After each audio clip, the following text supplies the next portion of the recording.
So what was it with that young boy of 9 who was writing lyrics? What was it about him? Well, I told you, you get a gift, and you're just lucky. And I always feel blessed. I feel blessed that I got this gift. My father loved music, and he used to sing. He had a nice, rich tenor, and he owned a music store in Ibadan at Okebola. It was called Sounds of Joy, which is the title of my biography. And Sounds of Joy, we sold records from all over the world. My father loved music. My mother, she was the singer. But more importantly, my mother was a songwriter, and she used to write plays. But you see, my mother didn't go beyond, like, I think maybe elementary school, maybe. She was a very intelligent woman, and she didn't take this to a higher level. Where she had the chance to display her talent or to use her talent was her church. And so she would write plays for her church, she would write songs for her church for their festivals, and she would write, roll up these pieces of paper in her cabinet, and I would go find it. Like, what is this? She's writing songs. But I write songs too, and I don't write mine down, because I knew then that I was already composing songs, but I wasn't writing them down because I didn't know what to do with them. But then I now saw, she's writing them down, which means I can write my songs down. So I took a book.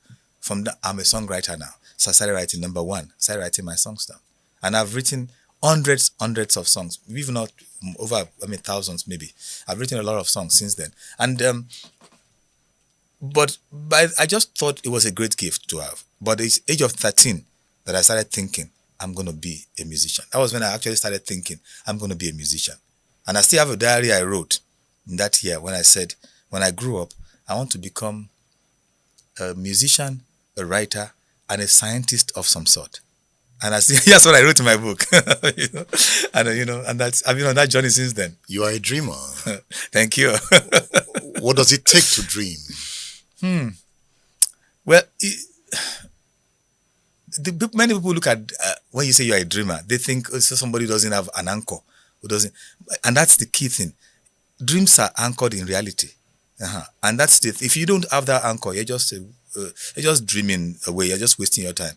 My dreams were already anchored in reality from the outset. That can we use music? Can we use literature?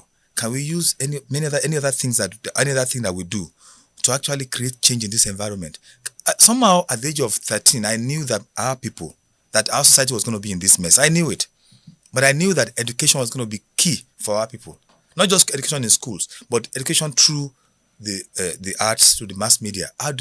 If you want people to engage in the democratic process, if you want people to engage in nation building, you have to educate them about their roles, the role of the individual in the community, in building a nation.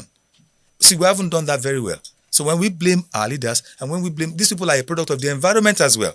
So when we keep, the root cause of the problem is that the average one of us, and I don't want to, the average one of us is not really well tutored in what it means to be part of a community, in building a nation. But I realized that as a child, somehow. And everything, I was always thinking, I need to use my words. I need to use these beautiful songs. I need to use these things that I write to teach people, to get people to the point where they can become tools for change, tools for growth, tools for development. You've always been conscious of your environment. And this reflects in your lyrics. Yes. That is why you are lyrically conscious.